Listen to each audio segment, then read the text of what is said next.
Court का ED पर भयंकर एक्शन, आखिर चल ही गया हथौड़ा। बहुत बड़ा सवाल है। थंबनेल स्पष्ट है, आप लोग भी जानना चाहते होंगे कि आखिर ऐसा क्या हुआ, ऐसा क्या आदेश है कोर्ट का कि ईडी पर हथौड़ा चलना बताया जा रहा है।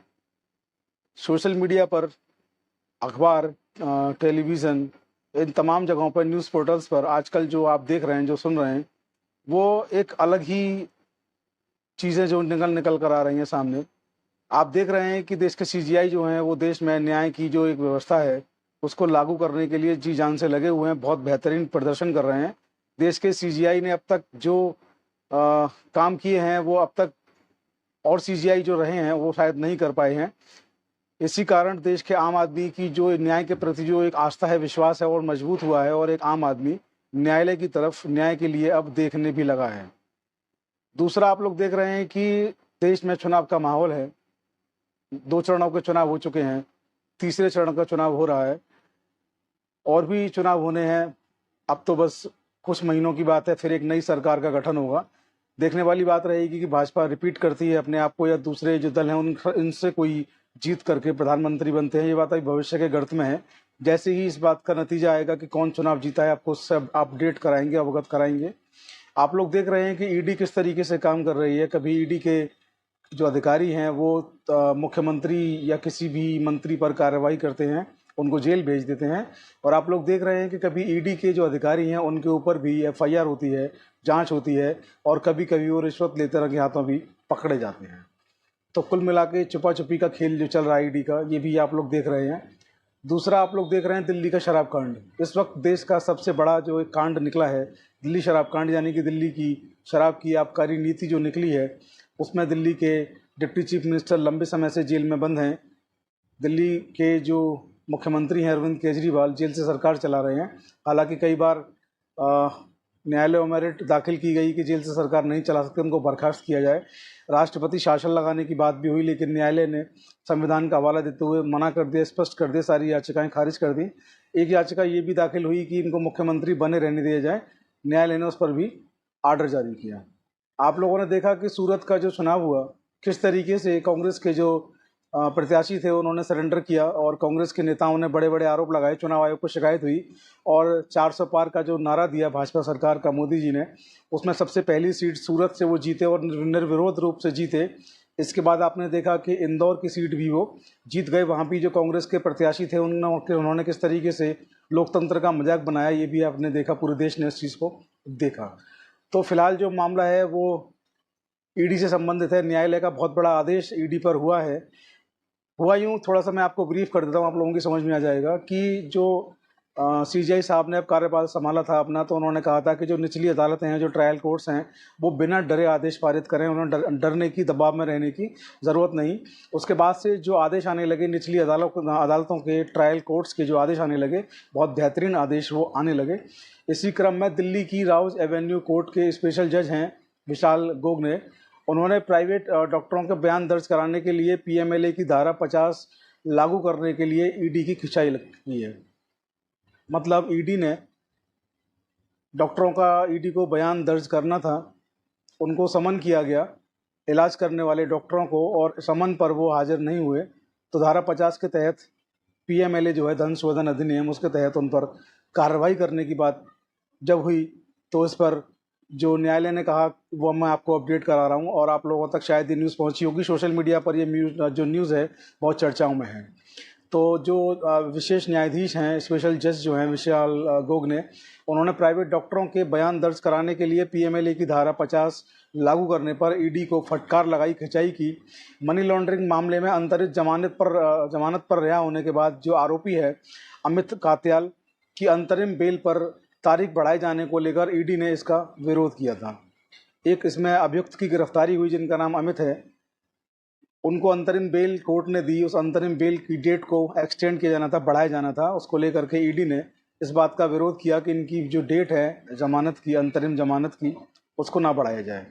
तो उन्होंने विरोध किया। कोर्ट ने ईडी को कहा कि आप मनी लॉन्ड्रिंग आरोप में किसी को भी बिना आरोप के पीएमएलए की धारा 50 की प्रक्रिया का उपयोग जो है किसी के विरुद्ध आप इस तरीके से नहीं कर सकते हैं, बिना किसी आरोप के। जब तक ठोस आरोप ना हो, आप किसी के भी विरुद्ध धारा 50 का उपयोग जो है नहीं कर सकते हैं, उसका कोई औचित्य नहीं बनता।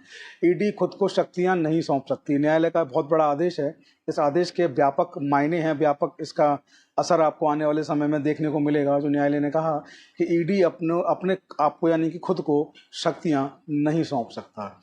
अदालत ईडी के मनमाने कृत्य को खारिज करती है।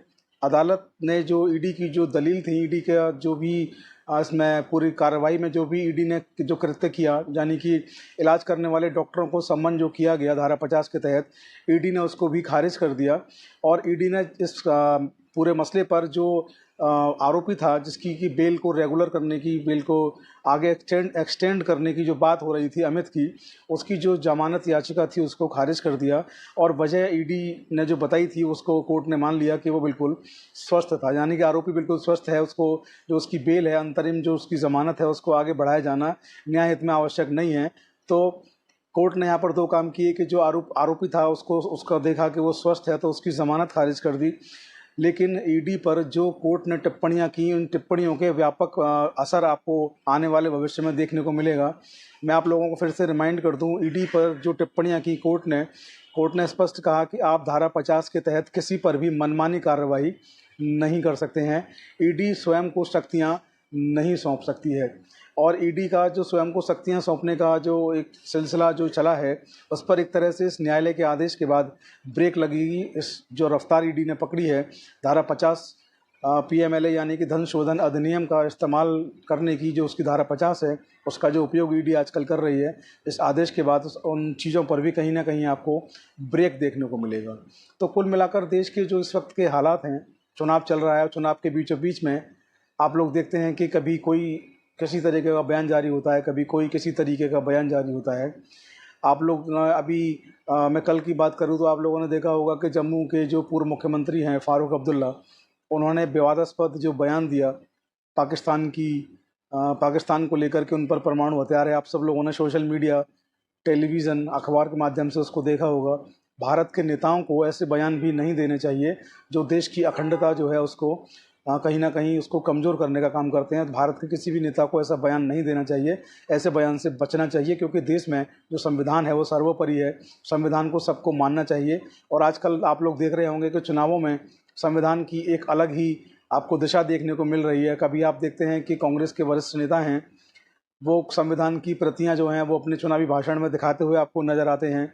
वहीं आपने देखा होगा कि देश के प्रधानमंत्री मोदी हैं, वो भी तमाम बार देश के संविधान की बात करते हैं, आरक्षण की बात करते हैं, और संविधान के रचयिता डॉक्टर बी आर अम्बेडकर की भी वो बात करते हैं। तो इस चुनाव में 2024 के चुनाव में संविधान का अपना एक खास महत्व है। संविधान जो है इस बार एक जनमानस में एक जिज्ञासा का, एक आस्था का विषय बना हुआ है। अच्छी बात है। लेकिन ऐसे में ईडी जो अपनी जो कार्रवाइयाँ कर रही है, और चुनाव को या चुनाव के बिल्कुल मुहाने पर जो कार्रवाइयाँ हो रही हैं, वो भी किसी तरह से ठीक नहीं। अभी कोर्ट ने भी आदेश में कोर्ट ने भी अभी ये कहा था थोड़े दिन पहले, अभी 2-4 दिन पहले, कि लोकसभा चुनाव में जो इस तरीके की चीज़ें हो रही हैं वो ठीक नहीं है। अभी आपको मैं अगली वीडियो में विस्तार से सारी चीज़ें बता दूंगा। अरविंद केजरीवाल की ज़मानत पर भी बड़ा संशय है। तमाम जो हैं चीज़ें तैरती हैं न्यूज़ में, आपने भी पढ़ा होगा कि उनकी ज़मानत हो सकती है। कुछ जो कानूनी विशेषज्ञ हैं उनका मानना है कि उनकी ज़मानत अभी नहीं होगी, क्योंकि उन पर आरोप बड़े संगीन हैं। वहीं कुछ विशेषज्ञों का ये मानना है कि उनकी ज़मानत हो सकती है, क्योंकि लोकसभा चुनाव में आम आदमी पार्टी ने उनको अपना स्टार प्रचारक बनाया है, तो उनकी ज़मानत भी हो सकती है। खैर, स्वस्थ लोकतंत्र में सभी को छूट है, सभी के लिए मूल अधिकार हैं। संविधान के आर्टिकल 12 से लेकर और तमाम 14, 19 और 21 जो मूल अधिकार संविधान के बहुत महत्वपूर्ण मूल अधिकार हैं, वो सभी के लिए हैं। सभी को उनका लाभ मिलना चाहिए, कहीं कोई पक्षपात नहीं होना चाहिए। तो आज की वीडियो में इतना ही। आप लोग वीडियो को फॉरवर्ड शेयर करना ना भूलें, सब्सक्राइब करना ना भूलें। जय हिंद, जय